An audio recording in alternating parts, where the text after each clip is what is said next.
우리를 지으신 이가 하나님이시고 또 우리 됨이 하나님의 은혜라고 하는 이 찬송에 동의하시나요? 네, 하나님의 은혜.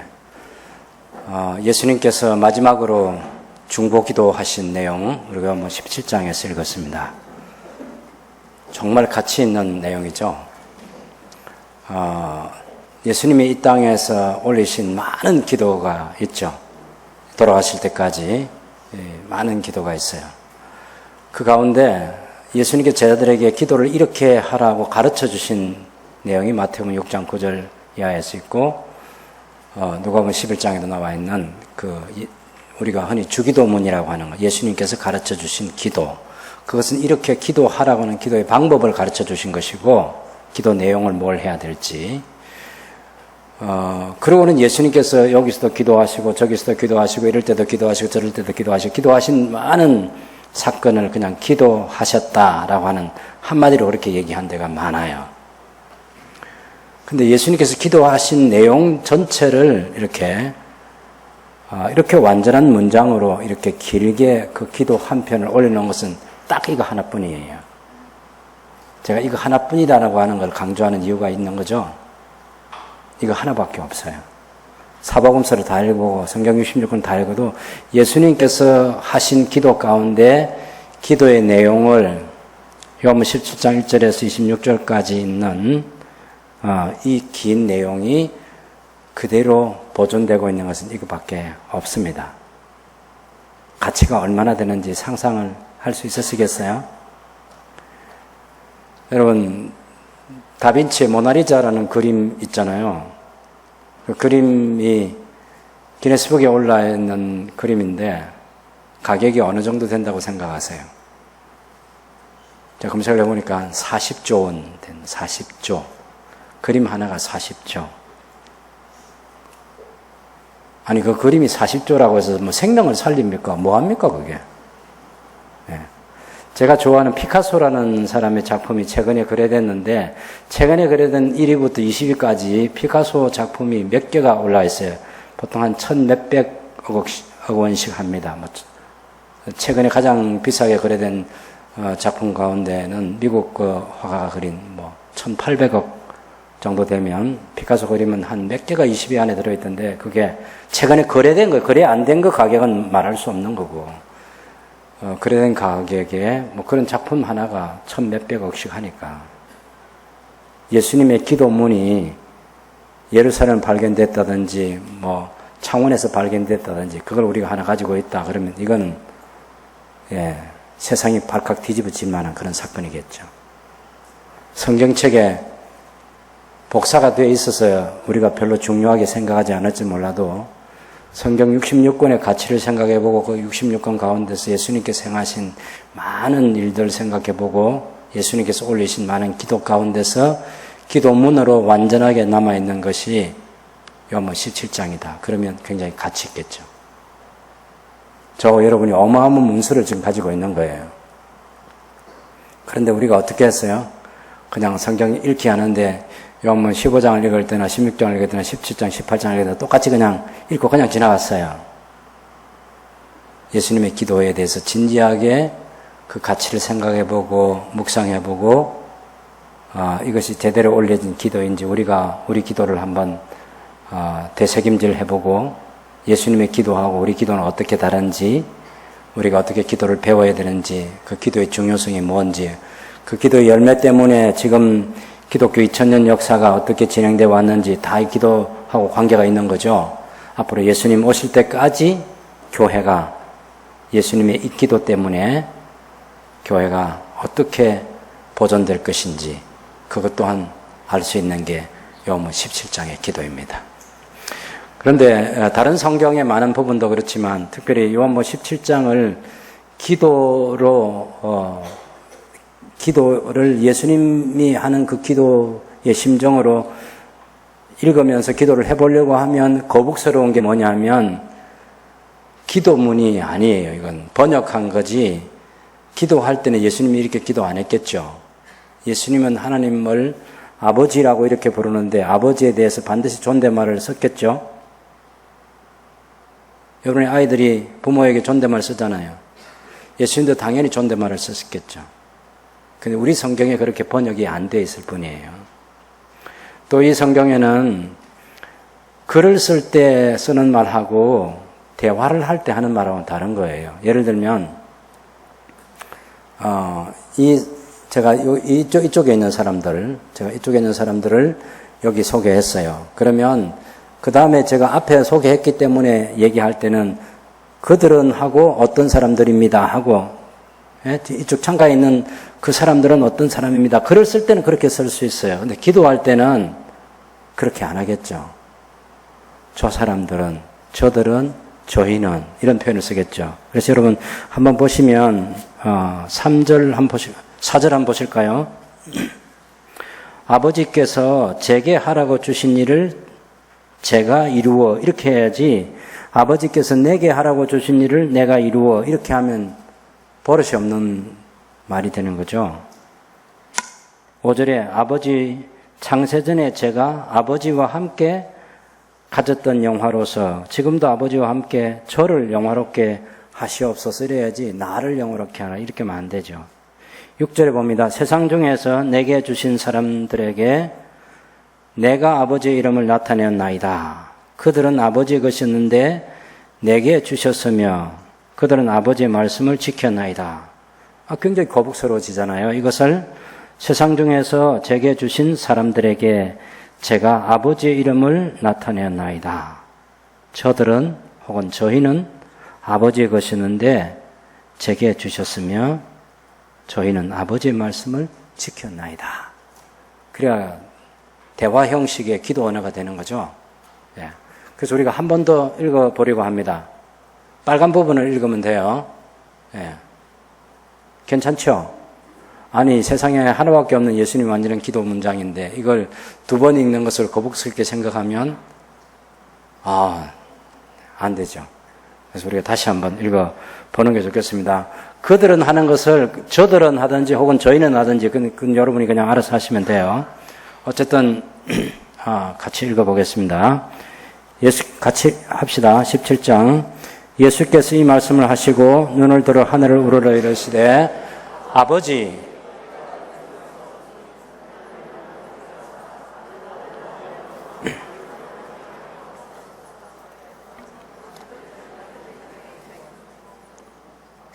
읽으세요. 큰 소리로.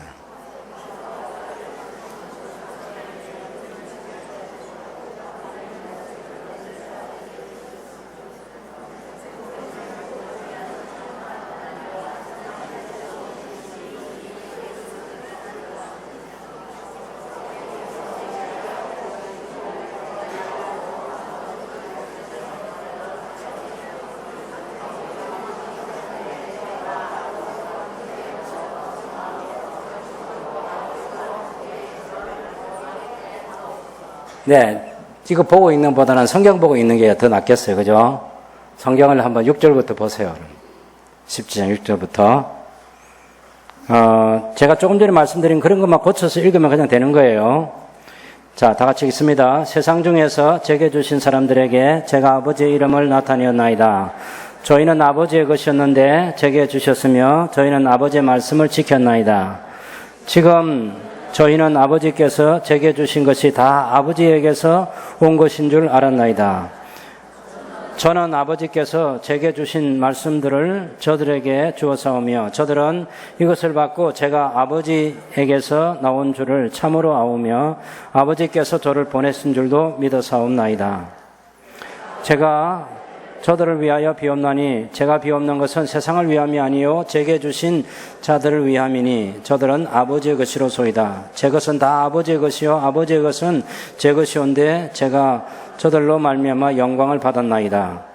저는 세상에 더 있지 아니하오나 저들은 세상에 있사옵고 저는 아버지께로 가옵나니 거룩하신 아버지 제게 주신 아버지의 이름으로 저들을 보전하사 우리와 같이 저들도 하나가 되게 하시옵소서. 제가 저들과 함께 있을 때에 제게 주신 아버지의 이름으로 저들을 보전하고 지켰나이다. 그 중에 하나도 멸망하지 않고 다만 멸망의 자식뿐이오니 이는 성경을 이루게 함이니이다. 지금 제가 아버지께로 가오니 제가 세상에서 이 말을 하옵는 것은 저희로 제 기쁨을 저희 안에 충만히 가지게 하려 함이니이다. 제가 아버지의 말씀을 저희에게 주어사오며 세상이 저희를 미워하여사오니 이는 제가 세상에 속하지 아니한 같이 저희도 세상에 속하지 아니함으로 인함이니이다. 제가 비옵는 것은 저희를 세상에서 데려가시기를 위함이 아니요 다만 악에 빠지지 않게 보존하시기를 위함이니이다. 제가 세상에 속하지 아니한 같이 저희도 세상에 속하지 아니하여사옵나이다. 저희를 진리로 거룩하게 하옵소서. 아버지의 말씀은 진리니이다. 아버지께서 저를 세상에 보내신 것과 같이 저도 저희를 세상에 보내었고 저희를 위하여 제가 저를 거룩하게 하오니 이는 저희로 진리로 거룩함을 얻게 하려 함이니이다. 제가 비옵는 것은 이 사람들만 위함이 아니요 저희로 말미암아 저를 믿는 사람들도 위함이니 아버지께서 제 안에 제가 아버지 안에 있는 것 같이 저희도 다 하나가 되어 우리 안에 있게 하사 세상으로 아버지께서 저를 보내신 것을 믿게 하여 주시옵소서. 제게 주신 영광을 제가 저희에게 주어사오며 이는 우리가 하나 된 것 같이 저희도 하나가 되게 하려 함이니이다. 곧 제가 저희 안에 있고 아버지께서 제 안에 계시어 저희로 하여금 온전함을 이루어 하나가 되어 하려면 아버지께서 저를 보내신 것과 같이 저를 사랑하신 것 저희도 사랑하신 것을 세상으로 하여금 알게 하려 함이로소이다. 아버지, 제게 주신 자도 저 안에 있는 곳에 저와 함께 있어 아버지께서 창세전부터 저를 사랑하심으로 제게 주신 제 영광을 저희로 하여금 보게 하시기를 원하옵나이다. 의로우신 아버지, 세상의 아버지를 알지 못하여도 저는 아버지를 알아서었고 저희도 아버지께서 저를 보내신 줄 알아사옵나이다. 제가 아버지의 이름을 저희에게 알게 하였고 또 알게 하리니 이는 저를 사랑하신 사랑이 저희 안에 있고 저도 저희 안에 있게 하려 함이니이다. 네, 이게 예수님의 기도예요. 모든 성경이 제대로 고쳐져서 우리 손에 들어오게 될 날을 학수고대합니다. 예, 간절한 기다림으로 기대하고 있어요. 아마 한국 교회에 큰 사건이 되리라고 저는 개인적으로 생각하고 기도하고 있습니다. 좋은 우리말로 어법에 맞게 번역되어 있는 성경. 시편에 많은 기도들이 제대로 안 돼 있어서 너무 불편한 거예요. 예, 하나님을 여호와로 불러놓고 거룩하신 하나님, 지존하신 하나님 불러놓고 그 다음에 그가 어쩌고 저쩌고 하는 이런 식으로 얘기하니까 너무 짜증스러운 거 있잖아요. 근데 저는 읽을 때 고쳐서 읽습니다. 여러분도 성경을 읽을 때 우리말 어법에 맞지 않는 것은 고쳐서 읽는 버릇들을 가지서 성경을 읽으면서도 하나님을 높이고 찬양하고 경배하는 예배가 제대로 이루어질 수 있으면 좋겠습니다. 예수님의 기도는 이렇게 고쳐서 읽어보면 기도하면서 아들이 아버지에게 어떻게 기도하시는지 그 분위기를 느낄 수 있고 또 아들이 당신을 믿는 신자들을 위해서 제자들을 위해서 또 장차 믿게 될 미래의 신자들을 위해서도 어떤 기도를 하시는지 알 수 있고 그것이 오늘 우리가 해야 될 기도이고 우리가 또 우리의 현재를 위해서 우리의 미래를 위해서 올려야 될 기도라는 사실도 알게 되는 거죠. 예수님의 기도를 한 번도 생각해 보지 않으신 줄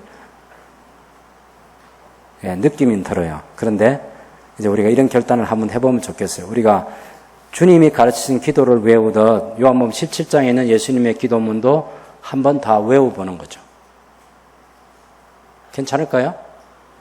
머리도 좋아지고 치매도 예방하고 기억력도 좋아지고 암송하는 버릇을 가지면 계속해서 암송도 잘하게 되고 예수님이 하는 그 기도를 조금만 바꾸면 우리의 좋은 기도가 되고 여러분 실제로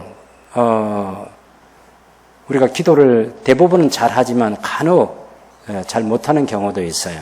제가 오늘 아침에 주일학교 선생님들에게 그 아이들이 하는 혀 자른 소리처럼 그렇게 기도하지 말라고 그랬어요. 아이들에게 기도해도 선생님이 기도할 때는 예수님이 기도한 것처럼 반듯하게 해야죠. 왜요? 아이들 들으라고 하는 기도가 아니에요. 그래서 예수님을 아주 친밀하게 부르는 것은 좋지만 그 기도는 성부 하나님께 하는 거예요. 궁극적인 기도의 대상은 성부 하나님이에요. 성부 하나님께 우리도 기도하지만 예수님도 성부 하나님께 기도하고 성령 하나님도 성부 하나님께 기도해요. 그래서 아무리 기도를 함께하는 대상이 어린아이라 할지라도 예수님하고 이렇게 기도를 시작하는 것이 옳지 않습니다. 아버지 하나님. 어린아이 때부터 아버지 하나님을 알게 해줘야 돼요. 왜요? 예수님도 아버지 하나님을 알게 해주시기 위해서 이 세상에 오셨고 아버지 하나님을 알게 해주시기 위해서 말씀을 가르치셨고 아버지 하나님을 가르치는 게 얼마나 중요한지 몰라요. 그런데 오늘날 이 아주 잘못된 세상 풍조가 교회 안에 들어와 가지고 아버지라는 그 성 자체를 없애버리는 거예요. 그래서 성경을 아버지, 어머니하고 이렇게 갖다 붙이는 그런 번역 성경도 있어요. 잘못된 거예요. 아버지 하나님. 우리는 하나님의 아들이고 하나님의 딸이에요. 우리 모두가 하나님의 자녀예요. 세상의 아버지처럼 그렇게 생각하면 안 되죠. 하나님 아버지예요. 그 하나님 아버지를 정확하게 부를 수 있어야 돼요. 예수님께서도 아버지 하고 부를 때도 있고 거룩하신 아버지 하고 부를 때도 있고 어려우신 아버지 하고 이렇게 부를 때도 있어요. 그것도 그냥 막 생각 없이 부르는 거 아니겠죠. 반드시 그렇게 부를 때는 그만한 이유가 있어서 부르는 거예요. 그래서 우리가 너무 막 기도를 빨리 하려고 막 하나님의 이름도 불렀다가 예수님의 이름도 불렀다가 막 정신없이 그렇게 하지 말고 기도할 때 정확하게 하나님 이름을 부르면서 하는 기도도 중요하다. 그래서 내 기도를 들으신 하나님과 나와의 관계가 어떤 관계인지도 생각하면서 이렇게 부르는, 기도하는 그런 것이 예수님의 기도를 보면 알 수 있어요. 기도할 때 또 특별히 주의해야 될 것은 남을 가르치기 위해서 설교하는 기도를 하면 안 돼요. 간혹 그런 사람이 있어요. 간혹. 다른 사람을 가르치기 위해서 설교하는 사람. 목사가 기도하면서 성도들을 가르치기 위해서, 장로님들을 가르치기 위해서 기도하고, 집사님들의 신앙생활을 기도를 가지고 가르치려고 하면 안 된단 말이에요. 그냥 기도하는 거에 부족한 것이 있으면 도와달라고 기도하면 돼요. 막 성경 구절을 막 인용해가지고 막 가르치려고 하면 안 된다고. 그냥 예수님처럼 하나님 아버지를 대면하고 그 하나님께서 말해주신 기도라는 그 통로를 통해서 하나님께 나아가는 거예요. 하나님께서는 우리에게 말씀을 가지고 우리에게 다가오시고요. 우리는 그 말씀을 받아서 그 말씀을 가지고 우리가 하나님께 나아가는 거예요. 그래서 기도가 하나님께서 우리에게 주신 은혜의 방편으로서 매우 중요한 도구입니다. 말씀과 기도, 승례, 이것은 하나님께서 우리에게 주신 아주 중요한 은혜의 방편이에요. 그것을 잘 활용하는 저와 여러분들이 되는 것이 매우 중요한 신앙생활입니다. 예수님의 기도를 보면 지금 이 기도하는 시간이 언제인지 알 수 있겠죠. 자, 마지막 6월절을 지켰어요. 6월절을 지킨 다음에 이제 6월절을 끝내셨어요. 마감하시고 성찬식을 제정해 주셨어요. 이제 앞으로는 교회는 예수님의 제자들은, 예수님 믿는 신자들은 6월절이 아니고 성찬식만 하면 돼요. 성찬식을. 성찬식을 제정해 주시고 나서 그리고 예수님께서 설교하셨어요. 그리고 그 설교를 다 끝내시고 이제 예수님이 그 설교를 들은 청중인 그 제자들을 위해서 주님은 지금 떠나실 거고 남겨질 제자들을 위해서 주님이 간절히 기도하신 거예요. 그래서 그 시간으로 보면 굉장히 엄중한 시간이에요. 예수님께서 때가 이르러 사오니 하는 1절의 이 말씀을 잘 보면 예수님께서 십자가를 지셔야 될 그 때가 됐다는 거예요. 예수님 십자가 지시고 십자가 달려 돌아가시고 부활하시고 승천하시고 하는 그 시간이 지금 얼마 남지 않은 거죠. 전체 다 해도. 그렇게 해서 그 시간에 십자가를 지신 일을 앞두시고 예수님 올리는 마지막 중보 기도예요. 중보 기도. 그래서 대제사장적인 기도라 그런 표현도 쓰지만 그것보다는 예수님께서 믿는 제자들을 위해서 혹은 신자들을 위해서 하나님의 아들 예수 그리스도께서 올리는 마지막 중보기도. 예수님께서 이 기도 하신 다음에 올리브산으로 가시는 거죠. 거기서 당신 자신을 위해서 또다시 한번 십자가를 지게 해달라는 그것을 위해서 또 한번 간절히 기도합니다. 얼굴에 흐르는 땀방울이 피로 변할 때까지 그렇게 간절하게 기도하시는 그 기도가 있고, 그러고 나서 예수님은 잡히시고 그리고 신문당하시고 신속하게 처리됩니다. 그리고 십자가에 달리시는 거죠. 바로 그런 시간에 지금 굉장히 그 시간이 임박한 그런 시간에 예수님께서 제법 길게 기도하시는 거죠. 제법 길게. 또 한 번 읽자고 하면 이 무더운 여름에 짜증낼 만큼 긴 기도를 예수님은 정말 이 중요한 기도를 하신 거죠. 제가 이렇게 강조하는 것은 저와 여러분이 이 예수님의 기도를 소중히 여기고 또 반복해서 읽고 그렇게 반복하고 반복해서 암송하면서 이 기도를 우리의 기도로 바꿔서 할 수 있는 그런 날이 오게 되기를 바라는 소망을 가지고 이런 말씀을 드립니다. 예수님의 기도. 주님께서 제자들을 위해서 마지막 중보 기도를 하실 때 예수님께서 뭘 가장 중요하게 생각하는지를 알 수 있어요. 제일 첫 번째 중요하게 생각하는 것은 주님 당신 자신과 성부 하나님의 영광을 위해서 기도하는 거예요. 그것이 1절부터 5절까지 이야기해요. 이 부분은 크게 세 단락으로 나눠져 있는데, 첫 번째 단락이 예수님을 위한 기도, 그리고 성부 하나님의 영광을 위한 기도. 그것이 1절에서 5절까지고, 6절에서 19절까지는 믿는 제자들, 지금 남겨두고 떠나게 되는 그 제자들을 위해서 예수님이 기도하는 거예요.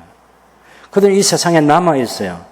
데려가기를 위해서 기도하는 것이 아니라 남아있게 되는데, 남아있게 됨으로써 당할 여러 가지 일들이 있겠죠.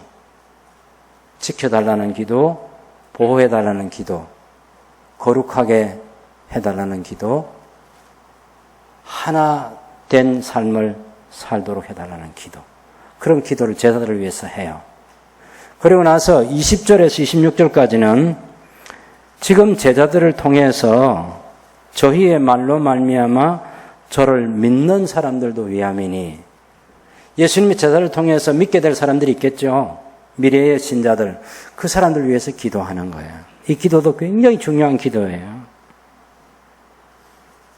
21절에 보면 아버지께서 제 안에, 제가 아버지 안에 있는 것 같이 저희도 다 하나가 되어 우리 안에 있게 하사 세상으로 아버지께서 저를 보내신 것을 믿게 하시옵소서.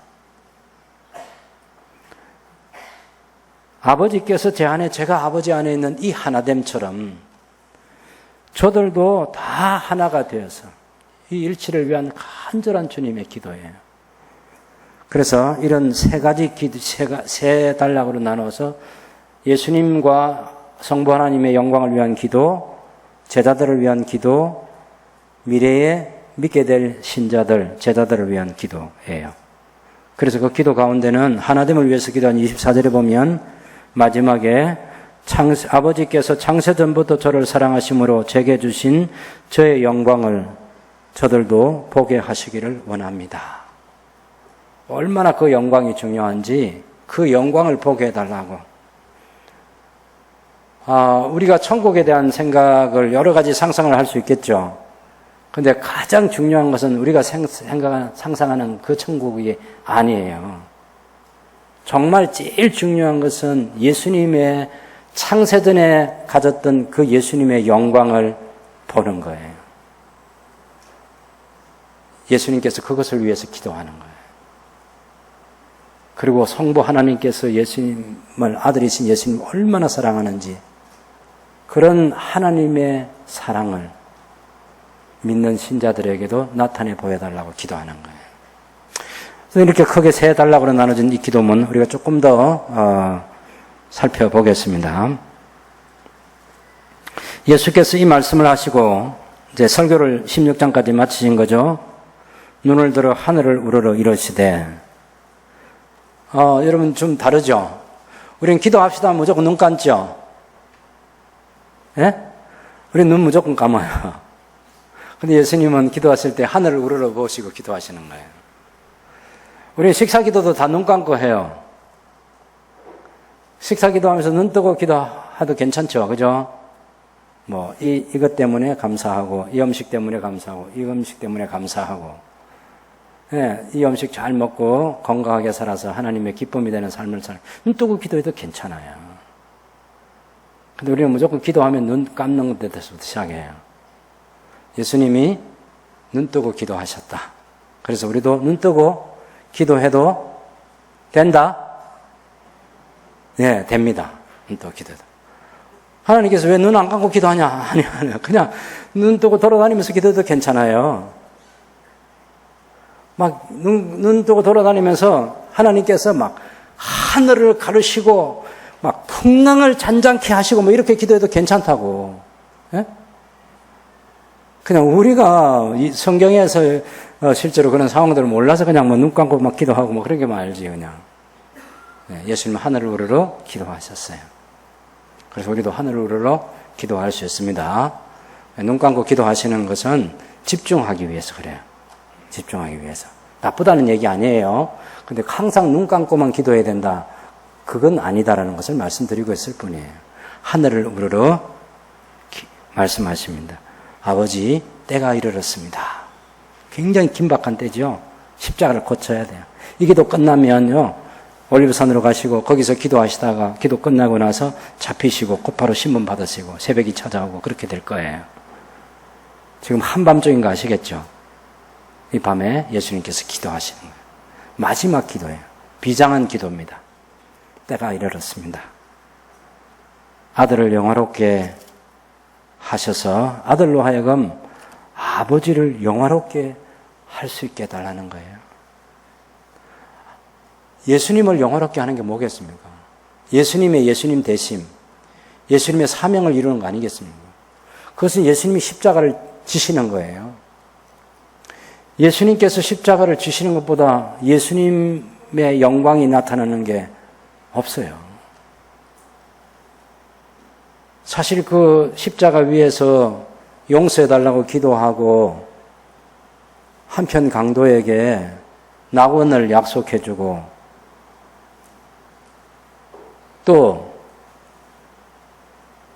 예수님께서 기도를 해가시면서 특별히 너무 괴로워서 목마르다는 그런 말씀도 하시고 왜 아버지께서 나를 버리셨는지 그리고 어머니를 맡기기도 하고 내 영혼을 아버지 손에 맡깁니다 하고 다 이루었다 하고 할 때 그 주님의 십자가를 지시는 사건보다 이 세상에 십자가에 달린 수많은 헤아릴 수 없는 많은 사람들이 있었겠지만 예수님 같은 분은 없는 거죠. 하나님의 아들이신 우리의 대제사장이신 예수님만이 하실 수 있는 일을 십자가에서 하셨어요. 그것 하시기 전에 아버지께 기도하시는 거죠. 아들을 영화롭게 해 주십시오. 그렇게 해서 예수님이 십자가에 그렇게 달려 돌아가심으로써 누가 영광을 받아요? 하나님 아버지께서 영광을 받으시는 거예요. 그래서 기도하시는 거예요. 그럼 저하고 여러분도 이 세상에 살면서 우리가 성경으로부터 받은 성경적 사명이 있어요. 여러분 새순교회도 성경적 사명이 있죠. 우리가 하나님의 복음을 세상 사람들에게 전파해가지고 그들로 하여금 우리처럼 하나님을 믿고 하나님의 가족이 되게 하고 그들을 잘 양육해서 예수 그리스도의 제자로 살아가게 하는 것 우리에게 굉장히 중요한 사명이에요. 성경적 사명.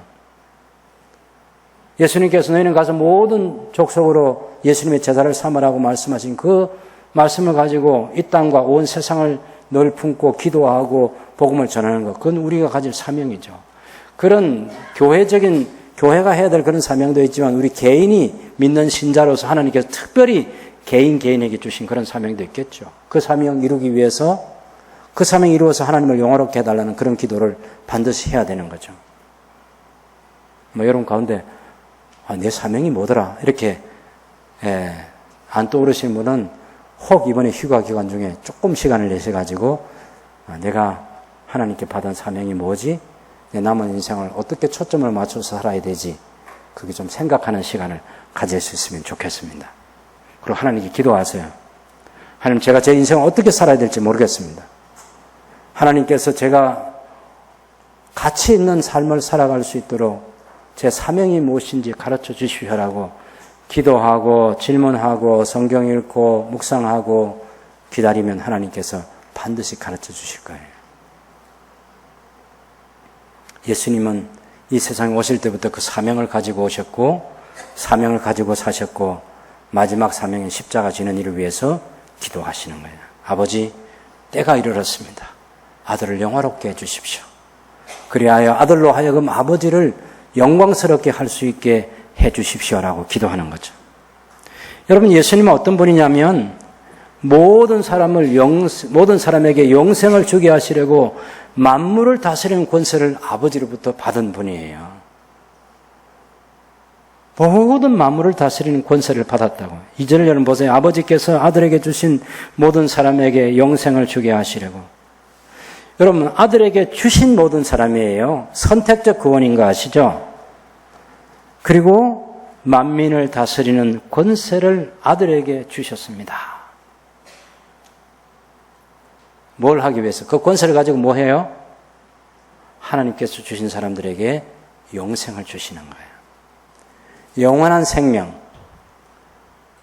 성부 하나님께서 영원한 생명을 가지시고 성자 예수님께서 영원한 생명을 가지셨죠.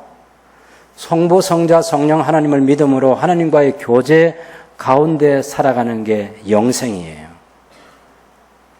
여기 3절에 보면 영생은 곧 유일하신 참 하나님과 하나님께서 보내신 이 예수 그리스도를 아는 것입니다 말할 때 지식적으로 무슨 책을 통해서 하나님의 이런 분입니다, 예수님의 이런 분입니다 이렇게 써놓은 그런 분인가 하고 이걸 아는 게 아니라 삶 속에서 경험을 통해서 하나님을 아는 것입니다. 그 영생을 하나님께서는 주시기를 원하시는데 누구를 통해 주시느냐? 예수님을 통해서 믿는 자들에게 그 영생을 주시는 거예요.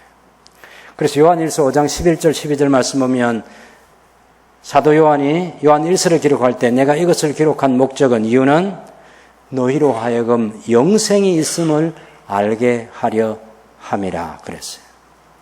그 믿는 우리는 영생이 있다는 사실을 알고 이 세상에서 살고 우리가 영생을 소유했다는 것을 알고 죽어야 돼요. 나는 영원한 생명이신 성부, 성자, 성령 하나님 안에 거하는 그 하나님을 믿는 자로 그 하나님 안에 거하는 사람으로 그 하나님께 영원을 약속받은 영원한 생명을 가진 사람으로 이 세상을 살다가 이 세상을 떠나게 돼요. 영생에 대한 확신 꼭 가지고 있어야 됩니다. 우리가 예수님 믿음으로 가져야 될 확신, 구원의 확신, 기도 응답의 확신 그런 확신들이 있잖아요. 그 가운데 구원의 확신이나 영생의 확신 똑같은 거예요. 구원받았다, 영생 얻었다. 근데 그것은 하나님을 믿음으로 하나님의 교제 가운데 살아갈 때 영생을 누리게 돼요. 4절에 아버지께서 제게 하라고 주신 일을 제가 이루어 아버지를 이 세상에서 영원하게 하여사오니. 여러분, 모든 일을 다 하도록 하기 위해서 우리가 이 세상에 살고 있지 않아요. 우리는 시간도 우리에게는 무한히 있는 게 아니에요. 자원이 무한히 있는 게 아니에요. 우리가 할 수 있는 일이 있고요. 그 일을 하는데 필요한 자원도 하나님께서 허락하신 게 있어요. 모든 걸 다 할 수 있는 게 아닙니다. 그래서 우리 각 사람에게 하나님께서 우리에게 하라고 하신 일들이 있어요. 그것을 해야죠. 그럼 뭐가 필요하겠어요? 시간 관리가 필요한 거예요. 시간 관리, 목표 관리. 예수님께서는 마가복음 1장에 보면 이런 새벽에 예수님이 기도하셨어요. 그리고 사람들이 찾아왔어요. 근데 그 찾아온 사람들을 예수님이 안 만나주셨어요. 왜요? 아버지께서 다른 동네로 가서 복음을 전해 전도를 해야 된다는 거예요. 우선순위가 하나님과 교제하면서 하나님의 뜻을 아는 것이고 그 하나님의 뜻을 하루의 시간 속에 실천하는 것, 그것이 예수님이 사시는 방법이에요. 그렇기 때문에 짧은 시간 사시면서 모든 일을 다 한 게 아니라 아버지께서 자신에게 하라고 하신 그 일을 내가 이루었습니다. 이렇게 보고를 하는 거예요. 지금까지도 그렇게 살았고 지금 남아있는 일이 또 하나 뭐죠? 십자가를 지는 것, 그것까지도 내가 하겠습니다. 그런 의지가 이 기도 속에 담겨 있는 거예요. 반드시 그렇게 할 겁니다. 그래서 다 이루었다 이렇게 얘기하는 거예요. 야, 여러분 우리가 죽을 때 이 한마디를 하고 죽을 수 있으면 얼마나 좋겠습니까? 마지막 숨을 거두면서 하나님께서 제게 하라고 하신 일을 제가 다 이루어서 아버지를 영화롭게 했습니다. 저와 여러분이 생각을 많이 하고 기도를 많이 하고 삶을 규모 있게 살아가는 것, 우리의 시간 관리, 우리의 목표 관리, 우리의 자원 관리, 우리의 인맥 관리, 이거 다 생각하지 않으면 안 되는 거죠. 할 일을 다 하려면 관리를 해야 합니다. 예수님께서는 그렇게 사셨어요. 그런데 예수님이 원하는 기도는 뭐냐면 5절에 아버지, 창세전에 제가 아버지와 함께 가졌던 영화로서 지금도 아버지와 함께 저를 영화롭게 하시옵소서. 야, 창세전에 예수님이 성부 하나님과 완전히 본질이 동일하시고 능력과 권세가 동등하신 그 예수님의 영광이죠. 아직은 단 한 번도 나타내지 않았어요. 조금 보여줬어요. 완전하게 본 자가 없어요. 근데 예수님께서는 창세전에 아버지와 함께 가졌던 그 영광이 있는 거죠. 그 영광에 들어가게 해달라는 거예요. 그 영광을 다시 회복시켜 달라는 겁니다. 뭘 통해서? 남아있는 이 십자가 지는 사건을 통해서 그 영광의 세계에 들어가서 그 영광스러운 모습으로 아버지와 함께 영원을 왕의 보좌에 앉게 해달라는 그 기도를 예수님께서 하고 있는 것입니다. 예수님 당신의 영광이고 예수님의 아버지의 영광이에요. 예수님께서 이렇게 그 기도를 올린 아버지의 영광, 아들의 영광을 위해서 기도하는 것 자체가 평소의 삶을 아버지의 영광 위에 살았다는 것이고 평소에 예수님 당신의 영광을 드러내기 위해서 살았다는 거죠. 기도가 있는 곳에 삶이 있고 삶이 있는 곳에 기도가 있습니다. 하나님의 영광을 위해서 기도하는 사람만이 하나님의 영광을 위해서 살 수 있습니다. 그래서 저와 여러분이 우리의 기도를 한번 점검해 보는 게 좋겠습니다. 내 기도 제목 가운데 정말 제대로 된 기도가 하나님의 영광을 위해서 기도하나, 예수님의 영광을 위해서 기도하나, 교회의 영광을 위해서 기도하나. 왜냐하면 성부 하나님께서는 교회를 교회되게 하셔서 하늘에 있는 정사와 권세들에게 하나님의 지혜가 얼마나 놀라운지를 알게 해주고 싶어 하시니까. 하나님의 영광을 위한 기도를 하고 하나님의 영광을 위해서 사는 저와 여러분들이 될 수 있기를 바랍니다. 제자들을 위해서 하는 기도 이제 보세요. 두 번째 6절부터 보면 예수님께서 남아있는 제자들을 위한 중보 기도를 합니다. 예수님은 평소에 이 제자들에게 아버지의 이름을 나타냈습니다. 6절에 보면 세상 중에서 제게 주신 사람들에게 제가 아버지의 이름을 나타내었습니다. 아버지의 이름을 나타내는 것은 아버지 이름 성부 하나님의 이름이 여호와, 여호와 라파, 여호와 지드켜누 이런 여호와의 이름 아니고 그런 이름 말고 여호와의 이름이 하나님의 이름이라는 것은 하나님의 하나님 되심을 하나님의 위엄과 영광과 권세와 능력을 그래서 하나님의 이름을 믿는 게 하나님을 믿는 거예요. 이름 속에 하나님의 이름 속에 하나님의 하나님 되심이 다 들어 있습니다. 그래서 예수님께서 하나님의 이름을 나타냈다는 것은 예수님께서 하나님이 어떤 분인지를 보여줬다는 거예요. 예수님이 이 세상에 오신 중요한 목적은 하나님 아버지를 세상 가운데 드러내 보이기 위해서 오셨고 예수님 실제로 하나님이 어떤 분인지를 알게 해주셨습니다. 그리고 예수님께서 그런 아버지의 이름을 계시를 받은 그 사람들은 아버지의 것이었는데 제게 주셨으며 저희는 아버지의 말씀을 지켰나이다. 예수님께서는 기도할 이 대상들을 위해서 기도하는데 이 기도하는 대상들이 근원적으로는 원래 하나님의 것이고 하나님의 것인데 예수님께서 예수님께 주셨다 하는 것입니다. 그리고 그 사람들에게 예수님은 하나님의 이름을 알게 했고, 그리고 그 예수님의 계시를 받은 그 제자들은 아버지의 말씀을 지켰다라고 이렇게 말하는 거죠. 7절을 보시면 아버지의 말씀을 지킨 그 사람들은 아버지께서 제게 주신 것이 다 아버지에게서 온 것인 줄 알았습니다. 이건 말씀을 가르치기 때문에 가능한 거예요. 우리가 성경을 통해서 하나님을 알려고 노력하는 그 시간, 투자하는 것, 그런 것을 아까워하면 안 돼요. 예수님께서는 충분히 제자들에게 말씀을 가르치셨어요. 그래서 제자들이 그 말씀을 통해서 하나님을 알고 성자 예수님을 알고, 그래서 그들이 그 말씀을 믿고 그 말씀에 순종하고 그 말씀을 지키고, 그래서 하나님의 소유인 것이 확인되는 그런 삶을 살 수 있었습니다. 8절에 보시면 저는 아버지께서 제게 주신 말씀들을 저들에게 주어 싸우며 저들은 이것을 받고 제가 아버지께로부터 나온 줄을 참으로 아오며 아버지께서 저를 보내신 줄도 믿었습니다. 이제 그 어떤 대상들을, 지금 예수님 기도하는데 그 대상들이 어떤 사람들인 줄 알죠? 자, 이제 구체적인 기도를 합니다. 9절에 보세요. 제가 그들을 위하여 비옵나니 제가 비옵는 것은 세상을 위함이 아니고 제게 주신 자들을 위함입니다. 이 제자들을 두고 하는 거죠. 저들은 아버지의 것이로소이다. 아버지의 소유된 그 백성들을 위해서, 예수님의 제자들을 위해서 기도하는데 10절에 제 것은 다 아버지의 것이요 아버지의 것은 제 것이온데 제가 저희로 말미암아 영광을 받았습니다. 그래서 제가 그들을 위해서 기도하는데 그 기도 내용은 11절에 저는 세상에 더 있지 아니하오나 저들은 세상에 있사옵고 저는 아버지께로 가옵나니 거룩하신 아버지 제게 주신 아버지의 이름으로 저들을 보전하사 지켜달라는 거예요.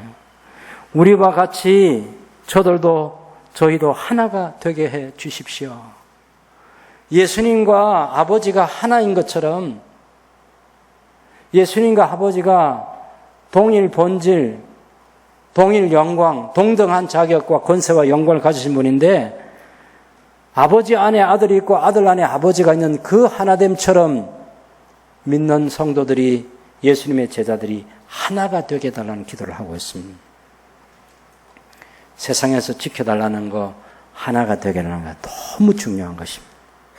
13절을 보시면 지금 제가 아버지께로 가오니 제가 세상에서 이 말을 하옵는 것은 저들로 저의 기쁨을, 예수님의 기쁨이 그 제자들 안에 충만히 가질 수 있도록 하기 위해서 설교도 하셨고 가르치셔서 아버지도 알게 했고 하는 그런 말씀을 하셨다는 거예요.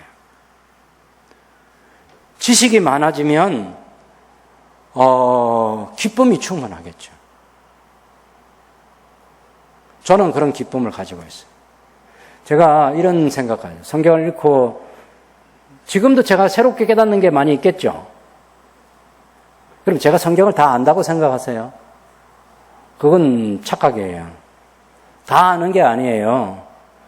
저도 새롭게 알아가는 것이 있어요. 그때마다 하나님께 감사하고, 야, 제가 이거 알고 천국 가게 돼서 너무 행복하다. 그런 생각하죠. 더 하나님을 더 잘 알게 됐어요. 더 예수님을 더 잘 알게 됐어요.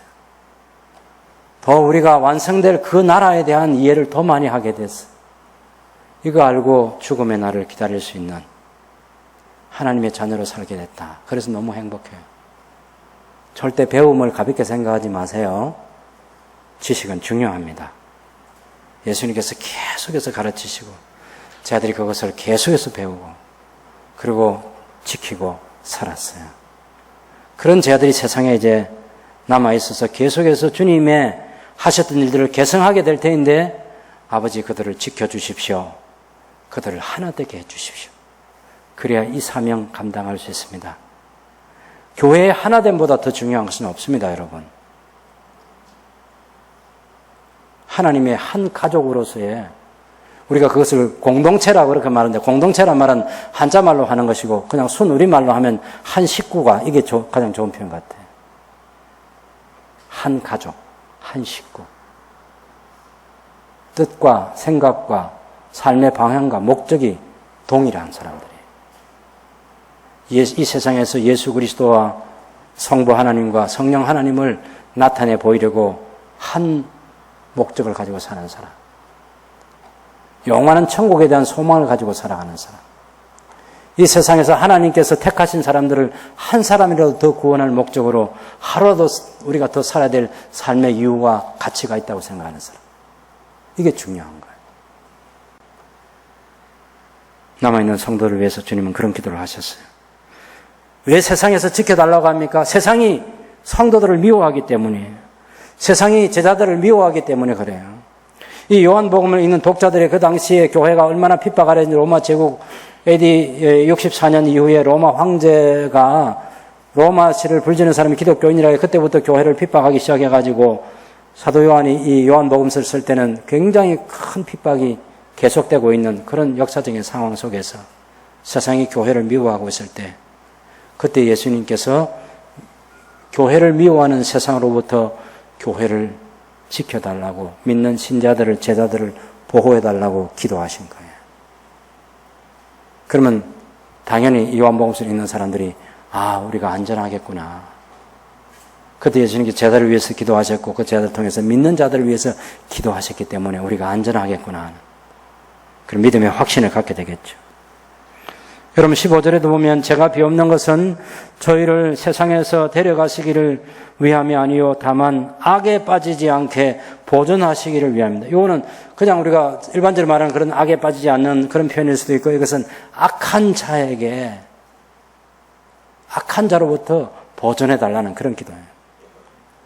원수 마귀가 삼킬 자를 두루 찾고 있는 이 세상에서 그 악한 자로부터 보호해달라는 우리가 예수님께 하신 기도는 시험에 들지 않게 하시오며 악에서 건져달라는 것을 악한 자에게서 건져주십시오. 그렇게 번역하는 것이 더 좋은 번역 같습니다.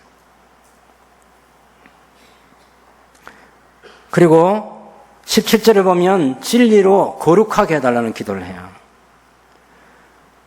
교회가 구별된 하나님의 말씀 때문에 교회가 세상과 구별되는 거예요. 세상과 교회가 구별되는 것은 세상은 하나님의 다스림을 받지 않아도 교회는 하나님의 다스림을 받기 때문입니다. 우리는 어른이든지 아이든지 하나님 말씀 앞에 똑같습니다. 우리가 아이들은 하나님 말씀을 경외해야 되고 우리는 하나님 말씀을 가볍게 생각하는 그런 게 우리에게 허락되지 않아요. 우리 아이들이나 어른들이나 모든 성도들이 목사님 저를 포함해서 우리가 다 똑같이 하나님 말씀 앞에 있습니다. 진리의 말씀 때문에 우리가 세상과 다른 구별되어 있다는 것이 보여져야 된다는 거예요. 18절에 보면 아버지께서 저를 세상에 보내신 같이 저도 저희를 세상에 보내었고 또 저희를 위하여 제가 저를 거룩하게 하오니 예수님께서도 세상과 예수님 자신을 구별합니다. 그래서 빌라도 앞에서도 나는 이 세상에 속한 것이 아니야. 내 나라는 따로 있어. 내가 그 나라의 왕이라고 이렇게 예수님께서 말씀하셨던 거죠. 왜 예수님께서 당신 자신을 거룩하게 하시냐면 예수님을 믿는 제자들이 진리로 거룩함을 얻게 하도록 하기 위해서. 그래서 구별됨을 예수님께서 나타내셨습니다.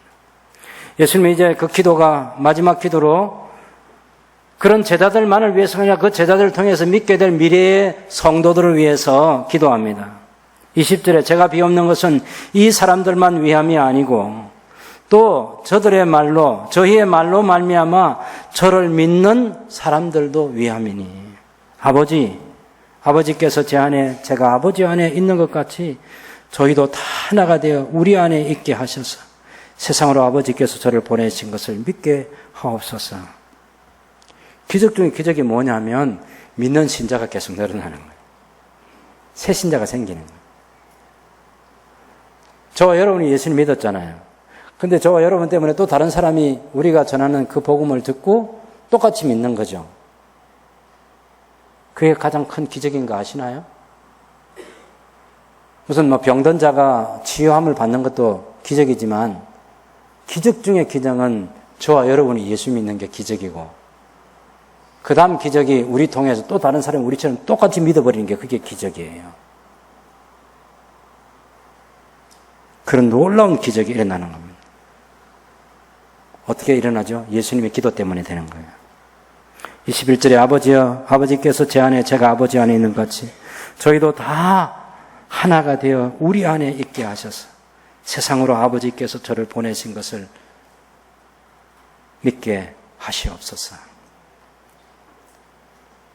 예수님은 하나님께서 세상에 보내신 구세주이시다. 예수님은 하나님의 아들이시다. 예수님은 우리의 완전한 대제사장이시다. 예수님은 우리의 유일한 중보자이시다. 하나님께서 보내심을 받은 예수 그리스도를 2000년 전의 성도나 지금의 성도가 똑같이 믿습니다. 앞으로도 그렇게 믿게 될 것입니다. 제게 주신 영광을 제가 저희에게 주어사오니 이는 우리가 하나가 된 것 같이 저희도 하나가 되게 하려 함이니이다. 예수님이 교회의 하나됨을 위한 이 간절한 기도를 얼마나 올리고 있는지 여러분, 우리가 하나가 된 것 같이, 성부 성자께서 하나가 된 것 같이 교회 성도들이 하나가 되게 해달라고. 여러분, 교회가 오늘 교단이 너무너무 많아요. 교회 안에서도 수백 명이 있으면요, 수백 명, 수천 명이 있으면 좋은 점도 있고 나쁜 점도 있는데 잘못하면 교회가 여러 개로 나눠져 있을 수 있어요. 교회 안에서 오늘 교회가 교회답지 못한 게 뭐냐면 교회 안에서 싸움하는 거예요. 여러분, 교회는 예수 그리스도를 중심으로 하나가 되어야 됩니다. 고린도 교회를 사도 바울이 1년 6개월 동안 고린도 교회를 개척했는데 바울이 떠나고 난 뒤에 아볼로가 왔는데 사람들이 금방 아볼로에게 빠져가지고 아볼로파가 생겨나는 거예요. 그래서 교회 개척을 함께 했던 바울사도 같이 했던 고린도 교인들이 있죠. 무슨 소리야? 고린도 교회를 누가 개척했는데? 바울이야, 바울. 그랬더니 또 어떤 사람이 생겨나냐면은, 아니, 예수님의 제자 중에 제자는 누구야? 베드로 아니야, 베드로. 또 베드로파가 생겨나고. 그랬더니 베드로? 예수님하고 살과 피가 섞여서 그래도 예수님의 형제인 야고보지. 그래도 야고보파가 생겨나는 거예요. 그리스도파가.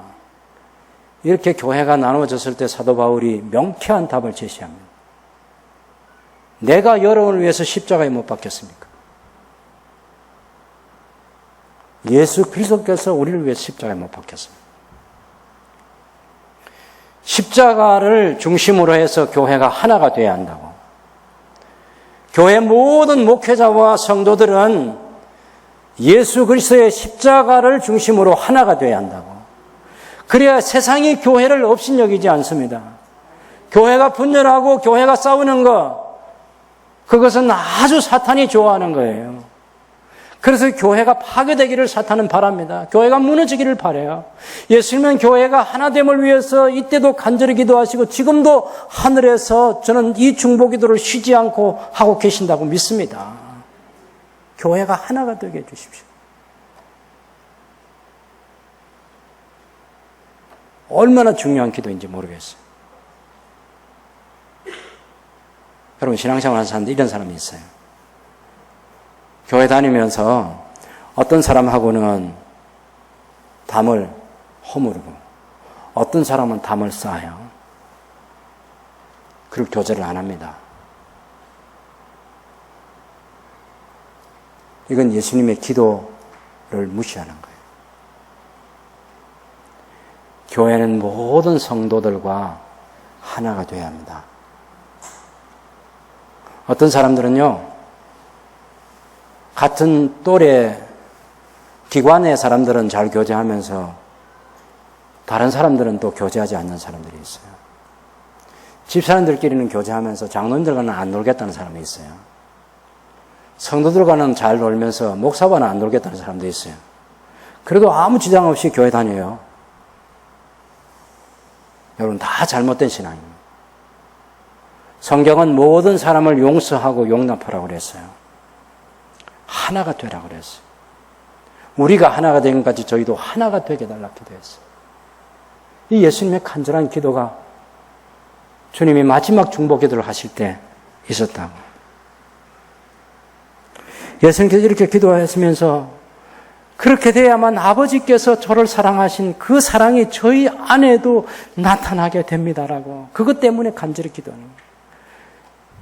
그 하나님의 사랑, 그 신적인 사랑이 성도들 안에 부어져서 그 사랑을 충만하게 누리기도, 하나님의 사랑을 충분히 깨닫게 돼. 그래서 24절과 25절을 보면, 26절을 보면, 예수님의 기도가 24절에 보면,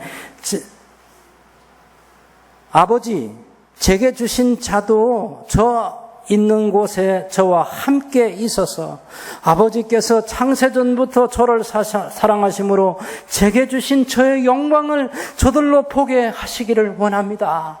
여러분, 얼마나 놀라운 기도예요. 예수님께서 창세전에 아버지와 함께 가졌던 그 영광을 회복시켜달라는, 그건 주님 당신 자신을 위한 기도가 아니라 그렇게 함으로써 주님을 믿는 모든 성도들이, 모든 주님의 제자들이 그 예수님의 영광에 참여하게 해달라는 그 기도를 하고 있는 거예요. 저의 영광을, 창세전에 가졌던 그 영광이 회복되어서 그 영광을 믿는 모든 성도들이 다 보게 해주십시오. 그 영광에 참여하게 해주십시오라고 기도하고 있는 거예요. 여러분, 우리가 천국에 가면요, 천국은 배고픔이 없는 것, 아픔이 없는 것, 뭐 그런 것들 때문에 천국이 행복한 곳이 아니라 주님의 영광을 보는 것 때문에 영원한 기쁨, 영원한 행복, 영원한 감사와 찬송이 울려 퍼질 수밖에 없는 것은, 지금은 우리가 주님을 희미하게 보고 있어요. 그러나 그때는 얼굴을 대면하는 것처럼 완전하게 보게 될 거예요. 성도들을 보는 것이 마지막 영광이 아니에요. 예수님을 예수님으로 보는 거예요. 그걸 예수님께서 보여주고 싶어 하는 거예요. 주님이 세상에 사시면서 제자들과 함께 시간을 보내면서 아직은 너희가 다 나를 몰라, 나를 다 본 게 아니야. 그래서 예수님께서 마지막 중보기도를 하시면서 아버지, 창세전부터 저를 사랑하심으로 제게 주신 저의 영광을 저희로 보게 해주시기를 원합니다. 그리고 성부 하나님의 사랑이 26절에 보면 제가 아버지의 이름을 저희에게 알게 하였고 또 알게 하리니 이는 저를 사랑하신 사랑이 저희 안에 있고 저도 저희 안에 있게 하려 함이니이다. 성부 하나님께서 아들을 얼마나 사랑하신지 아시겠죠? 그 사랑을 누구보다 잘 알고 있는 예수님께서, 아버지께서 아들을 사랑하신 그 사랑이 저를 믿는 저의 제자들, 저를 믿는 신자들, 성도들 가운데 그 사랑이 있게 되기를 간절히 원합니다. 그리고 저도 그들 안에 있고 싶습니다. 성부와 성자, 성령 하나님의 영광을 위해서 기도하고 성삼위 하나님의 영광을 위해서 삽시다. 교회를 사랑합시다. 교회를 위해서 기도합시다. 교회의 하나됨, 교회가 이 세상에서 지켜지는 일을 위해서, 교회가 주님 오실 때까지 보존되고 교회가 거룩하게 되고 교회가 하나인 공동체를 이루어서 한 식구임을 통해서 세상이 교회를 보고 예수님의 제자들이구나, 그것을 알 수 있도록 해줘야 합니다. 지금 우리뿐만 아니라 여러분을 통해, 저 여러분을 통해서 믿게 될 미래의 성도들을 위해서도 잊지 않는 기도, 계속돼서 우리의 신앙이 개성되고 하나님의 영광과 찬송이 크게 드러나는 복된 삶을 살아가는 저 여러분들이 될 수 있기를 바랍니다.